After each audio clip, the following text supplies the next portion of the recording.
में किस किस के साथ बैटल कर सकता है। अब अगले दिन हमें पता चलता है कि फूड बनाने के स्पेशल सामानों को हमें खुद ही लाना पड़ता है। जैसे यूकी के पास खुद का चिकन फार्म है, रियो को ज्यादातर राइस फूड को बनाती है जिस वजह से उसके पास एक स्टोर है, और एबोसा के स्मोक के डिशेस को बनाने के लिए खुद ही पेड़ों को काटता है, और फाइनली एक बहुत बड़ा खेत जो कि असल में सातोचेस का है। अब सातोचेस सवेरे में ही अपने काम को स्टार्ट कर देता है और उसके काम में हेल्प करने के लिए मेगुमी भी मौजूद होती है। और एक टमाटर को ट्राई करने के बाद सोमा को ये खेत बहुत ही बढ़िया लगने लगता है, जिसके बाद सभी लोग मिलकर सातोचेस के फॉर्म में मदद करने लगते हैं। और इसी के बीच हमारा ब्रेक टाइम आ जाता है और मेगुमी ने हमारे लिए ओनिगिरी बनाया है। ये ओनिगिरी सभी को बहुत ही पसंद आते हैं और मेगुमी कहती है कि उसने पोर्क बेली को बॉईल करके हनी के साथ मिलाकर इसे बनाया है और ग्रीन टी भी बनाकर लाई है जो कि सभी को पसंद आता है। और सब लोग सोचते हैं कि मेगुमी क्लास के बीच में ऐसे खाने को क्यों नहीं बना पाती है, और मेगुमी कहती है कि इतने सारे लोगों के सामने वो असल में कंफ्यूज्ड हो जाती है।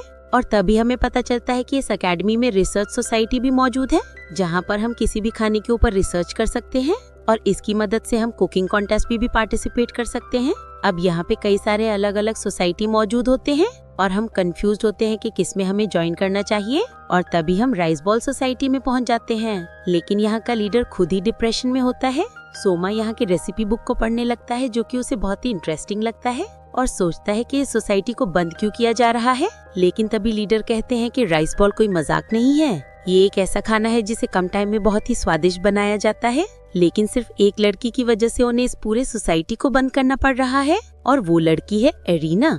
और अभी ये सोसाइटी को बचाने का उनके पास सिर्फ एक ही रास्ता है, उन्हें एरिना को फूड वॉर के लिए चैलेंज करना पड़ेगा। लेकिन तभी इकोमी मीटो कई सारे लोगों के साथ यहाँ पर पहुँच जाती है और लीडर के पास जाके कहती है कि तुम लोग थर्ड क्लास खाना बनाते हो तो तुम्हारे सोसाइटी का यहाँ पर कोई भी जरूरत नहीं है, और वो लीडर के हेयर को काट देती है। और तभी हमें पता चलता है कि इस लड़की का नाम है इकोमी मीटो, जो कि मीट मास्टर के नाम से पॉपुलर है। ये हमेशा हाई क्वालिटी मीट से ही खाना बनाती है, जिस वजह से हर स्टेप में से ए रैंक मिला है।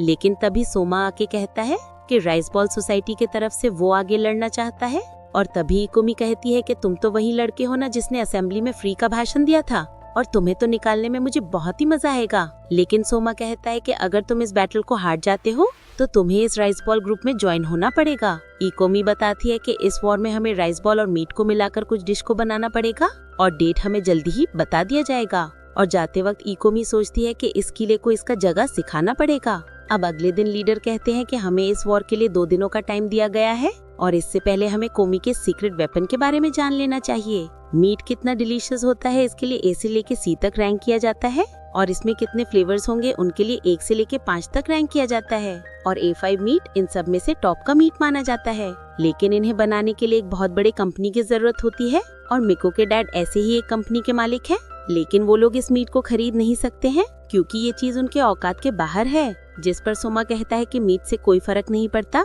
फर्क इससे पड़ता है कि कौन उस मीट से खाना बना रहा है। जिसके बाद सोमा अपने बैंक से कुछ पैसों को निकाल लेता है जो कि बहुत ही कम होता है। अब हम जल्दी ही एक खाने को बना लेते हैं। ये खाना बहुत ही टेस्टी तो होता है, लेकिन जीतने के लिए इससे भी टेस्टी खाना चाहिए होगा। जिसके बाद हम अलग अलग टाइप के खाने को बनाने लगते हैं, और लीडर इन्हें ट्राई करके इनमें से गलतियों को निकालने लगते हैं। लेकिन इन सारी चीजों को ट्राई करने के बावजूद हमें अपना बेस्ट डिश नहीं मिल पाया है, जिस वजह से सोमा बहुत ही परेशान होता है। लेकिन तभी हमें एक आइडिया आ जाता है जिससे शायद हमारा काम बन जाएगा। पहले हम प्याज को फ्राई करके कट लगाए हुए मीट के ऊपर सॉल्ट को मिलाकर अनियन से ढक के इसे हैमर से अच्छी तरीके से मार के फ्राई कर लेते हैं, और राइस के साथ चिकन और अनियन को सर्व कर देते हैं। असल में फ्यूडोचालिया पानी जब जापान में आए थे उनके दांत में दर्द हो गया था, जिस वजह से उनके लिए मीट को प्याज के साथ और भी डीप टिंडर किया गया था, और सोमा ने भी यहाँ पे सेम टेक्निक को यूज किया है। और इस स्वादिष्ट डिश को खाकर हम समझ जाते हैं कि ये वही डिश है जो कि हमें चाहिए था। दूसरी तरफ पुकोमी अरीना के पास जाके कहती है कि उसने रोगे वाग्यू को चूज किया है अपनी डिश को बनाने के लिए, और